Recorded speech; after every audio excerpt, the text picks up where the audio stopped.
Hey guys, how's it going? Kevin Cleary here with a knife video for you. Today we're going to have my most carried for the last, I don't know, 3 months or so. It's been a while since I've done one of these, but there have been some knives that have definitely stood out as getting favored status over the last little while. And I wanted to share those with you.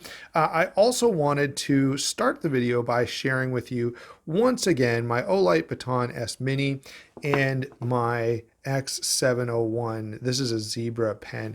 These two items, beyond the knives, actually get carried more because knives I switch out pretty often. These rarely get switched out. Every once in a while, I'll switch this out for the Wii TO2. But if I know I'm going to do a lot of writing, I actually like the way this writes much, much better. I guess not much, much better, but a little bit better. So that if I know I've got to be taking a bunch of notes, I'm going to a meetings or a conference or something, I will take this every time. The way this writes is so nice.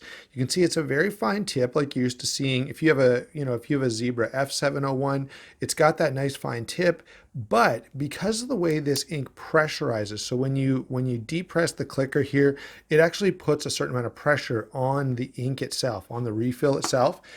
And the ink just flows so well, and it makes it a great combination of smoothness and easy to write with while still being very fine and very precise. It's just almost the perfect balance that I've ever found. I just have not found anything that performs like this. It's really, really unique. And of course, you guys are very familiar with the Baton S Mini. I'll throw some links in the bottom. They'll probably be at the bottom of the page. I know since they're not knife links, I'll deprioritize them a little bit, but I will throw Amazon links into both of these so you can find them if you want to. Without further ado, let me say two things. One, I'm going to do a little secret sneak preview at the very end of this. That's not a folder, but a fixed blade. And so if you want to stick around till the bitter end, you can see, it won't be a first impressions. It'll just be a quick look before, while I'm waiting for the sheath. So I've got a fixed blade here with sheath, hasn't arrived yet. And let's go ahead. And so I will share that with you at the end, but let's go ahead and get started with the folders since that's what you guys came to see. First off is the Spyderco Mannix 2. This is, of course, the lockback, and this is my favorite version of the Mannix 2. I've had a number of them. In fact, I've had all the variations in terms of construction and blade shape, but this one just connects with me. One, I find the mechanism so satisfying. It may not be as fidget friendly as the ball lock, but in terms of the satisfaction of that click and the precision of it and the way this knife feels in hand, because it is a little thicker than other versions, I just love this particular version of the Mannix. It is discontinued, so I feel a little bit bad for showing it to you, but you can find these here and there on the secondary market. They actually come up pretty frequently, and they're not terribly expensive because there just wasn't a lot of demand for these. Most people, prefer something other than a backlock. I just happen to be one of those odd ducks who really likes the backlock, and I really, really like it as implemented here. It just feels so precise and so enjoyable. And you can see when I depress it, the blade falls shut. I mean, I really, really enjoy this knife an awful lot. And if I want something a little bit lighter, but still very useful and capable, I will carry this, and I carry it a ton. So that's going to be the first thing on my most carried list. All right, let's get to a few others. I don't have a lot of high-end stuff this time, but the Hinderer XM-18, this particular version, the Skinner with the green and bronze hardware, I just love this knife. It is by far the favorite XM-18 that I've ever handled, that I've ever used. I have every intention of eventually getting my hands on the current generation 6th gen with the tri-way pivot. I definitely will do that because I want to experience it. I'm a big Hinderer fan, and so I really feel remiss in not getting sort of the best of what Hinderer has to offer. But in the meantime, this is so enjoyable, and this is the best action I've ever seen on a Hinderer. Like, look how nicely it drops. Just a great knife. And I don't know, this one really gets me, guys. It just connects to me, and I know not everyone loves the Skinner blade shape or even the color combination, but I really, really enjoy this a lot. Let's move this guy out of the way. And I've got another knife here that's actually somewhat similar. It kind of puts me in mind because of the blade shape. All right, actually, I'll grab the Hinderer and bring it back here for a second. There is a lot of similarity there. Now, the Benchmade is a little higher ground. It's M390. But this is a knife that I carry when I want something that's just an absolute tank. And this really, really is.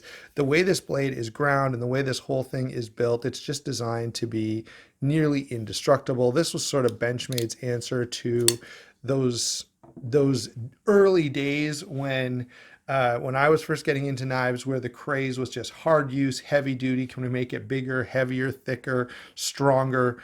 And when that whole trend was around, Benchmade came up with this, and I think it was a pretty good answer.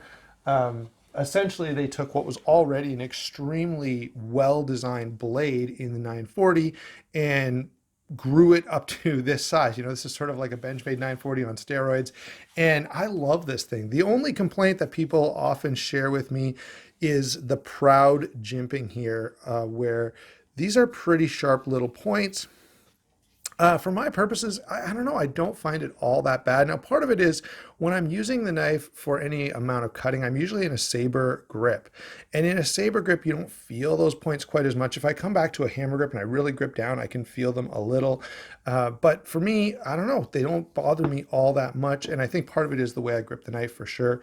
And the other part is, you know, my hands are just pretty beaten up anyway from lifting weights and working in construction and stuff like that. So you know, I'm not very sensitive when it comes to that part of, when it comes to that aspect of the grip of a knife. How rough it is doesn't really bother me all that much. Thinking of rough and capable, hard to not talk about these two knives a little bit. These are my absolute favorite knives of 2019, and they continue to be favorite knives. I don't know, I find them so satisfying. They feel great in hand. The mechanism on this is absolutely my favorite mechanism in all of the knife industry. You know, out of all the different locks that are out there and all the different mechanisms that are available on knives, I find this one just to be the most interesting and effective and fun. So that's what really draws me to this knife. It's not so much, you know, it's still a very functional, useful cutting tool, no question. But it really is the mechanism and the look that attracts me to this knife. On the other hand, the 8010 is all about function. And of course, it's beautiful as well. This is a fantastic design. I loved this design in the 8015. And so it made perfect sense to me anyway to move to the 8010. This is much more carryable. It's not as carryable as something like a Recon 1 or the new Airlight or even an Ultimate Hunter, but it's not that much bigger that I feel like I can't carry it or that I have to make it like an occasional carry. This could easily serve as an EDC because I have a knife collection. It's not the knife that I carry every single day, but it sure gets in my pocket a lot just because there's so many things that I love about this knife, most especially the way it feels in hand. The action I enjoy just as much as the Mannix 2 that I was just talking about there. This is a lockback as well. The best implementation of the Triad lock I've ever seen. Just wonderful. And so, and by the way, if you've thought about picking up a cold steel and the Triad lock sort of puts you off, this is just great. I think Justin has some over at White Mountain Knives in stock, so you can go over there, use my discount code SHARPSTUFF, and pick one up. DLT might have some as well. I'm going to put a link to DLT for sure in the description. Because some of these knives, I think probably that's the best place to find them. The KnifeWorks exclusive Contigo, they're sold out to the best of my knowledge now, so you're going to have to look elsewhere. And I think DLT is probably a good option for finding a lot of this stuff. All right, so what else have we got here? A couple of overseas guys, and then we'll be at the one knife at the end. So this is the We Knives 037. You guys have heard me talk about it a lot, and often you guys have asked, Kevin, why do you love that knife so much? You're crazy. And I have to keep saying it. So this is a large knife, okay, for sure. But the practicality of this knife is just off the charts. It feels fantastic in hand. It's got a really, really good blade, tons of cutting edge, thin so that it slices, long, M390 steel, great edge holding. Plus, so you've got this large knife with great ergonomics that can really get a lot done, but it only weighs a little over 4 ounces. It's almost unnoticeable in pocket, and yet look at all the blade you've got. I absolutely enjoy the heck out of this knife. Let's see, keeping with the larger stuff, let's throw in the Crooked River here. My Crooked River has has gained a lot of discussion over the years. I got this, actually, here's what happened. When I knew I loved the Crooked River, I didn't love the color scheme, so I sold my first one. And then when I saw that Rogue Blade Works was going to do aftermarket stuff for the Crooked River, I actually bought I bought the scales and the pivot collar and a couple of different backspacer options from them before I even had the knife. So I had Rogue Blade Works working on this stuff, and then I'm like, man, I better go out and find a Benchmade Contigo. And so I searched around the secondary market. Eventually I found one for a really, really good price, which was important because I'd already spent too much money on all of the aftermarket stuff. But I will say this, I did get a bit of a break, 2 breaks. One, I got a great deal on this on the secondary market, but 2, because they were a little behind, and actually a lot behind, it took a long time for me to finally get everything from Rogue Blade Works.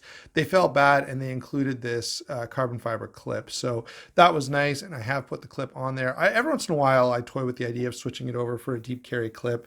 And I don't know, I may do that, I may not. I never really, I'm pretty indecisive about it, but it was nice that they sent that clip along to kind of remedy the situation. And these are great. And I know some of you will ask me about it from time to time. I think the only way you can do a variation on a Crooked River now is to go through Benchmade's custom options. And it's really, really awesome that they offer that, but it's stupidly expensive, which is rather frustrating.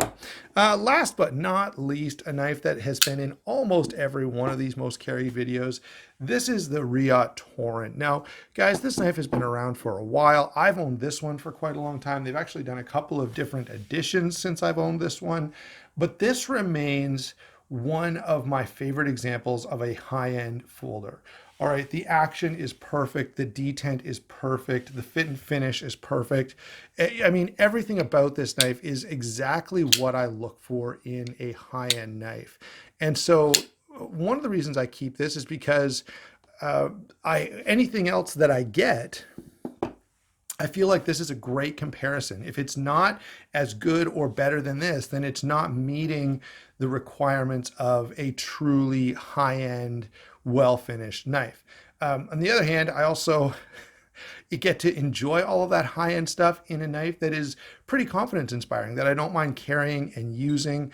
And in fact, that these days is not nearly as expensive as it once was. You can find these on the secondary market for between $200 and $250, which, you know, there have been, you know, I've had some other knives out here that have been more than that for just a regular production knife that's really not doing anything super special. But the Torrent is just a great example of what modern tactical knife making, folding knives, that's too long of a sentence there, but when I think of what a really high-end modern folder can be, this is almost a perfect example. And so I have this, I enjoy it. I still love the design. It's still my favorite design that Riad has ever done. And this is one that will never leave the collection. It's just so, so satisfying. All right, now let's get to that last knife that I told you guys was going to be a preview. Here is the blade. It ships this way because these come without a sheath.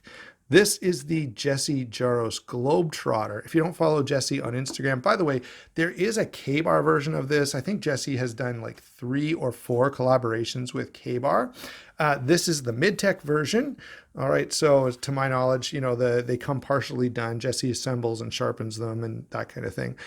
Anyway, beautiful, beautiful knife. Look at that handle.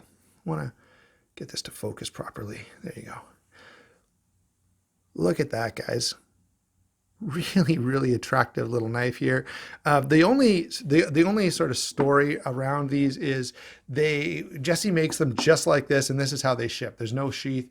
If you want a sheath, you have to go to a secondary source.